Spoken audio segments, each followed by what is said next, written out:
Hey, I'm Eric. I'm listening to 100 albums in 100 days. For all the details on what I'm doing and why, check out the video pinned to my profile. So today was the third of the four albums that I mentioned early on that fall outside of my 1975 through 1995 time range. They're considered classic albums, and I wanted to listen to them even though they were outside the time frame. So today's album was 1971 Sticky Fingers from the Rolling Stones. Now, I will confess two things. One, I've never really been a huge Rolling Stones fan. I can think of a handful of songs that I like from the Rolling Stones. But the other confession is because a friend of mine got free tickets when we were in college. My buddy Mike and I saw them for the Steel Wheels tour in Dallas in '89, I believe. Yeah, '89, the fall of '89. So while I didn't know a whole lot of Rolling Stones songs, I saw them in concert, but I went mainly for the opening act, which was Living Colour. And just got to see the Rolling Stones on top of that. It was a fantastic show. I didn't know 75% of the songs, but it was still a great show. So all that said, I'm not a huge Rolling Stones fan, and I've never listened to an entire Rolling Stones album before this one.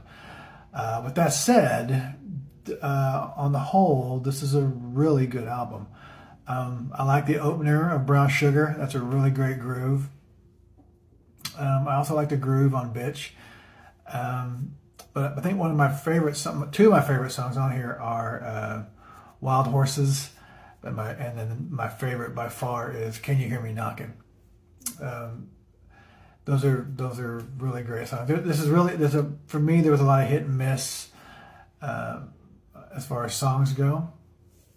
Several songs that I really didn't care for. I didn't skip through them. Listened to them all the way through, but they weren't really my cup of tea. I do like the ending track. It was a great way to end the album, Moonlight Mile. That's a really good song. So on the whole, it was a really good listen. I liked it. Like I said, there were several songs that were just kind of missed for me, but it's a really good album on the whole. I'll probably add some of those songs that I mentioned to other playlists that I have. So, and the reason I added this one to the list and not one that was within the time frame was I read several places that this was their best album. I don't know if that's true or not. If you're a huge Rolling Stones fan and you don't agree with that, then let me know what album to listen to. Or let me know what you think of this album. If you've never listened to this album or anything beyond what the Rolling Stones had on the radio or MTV, it's worth a listen to hear it. And if you do, let me know what you think.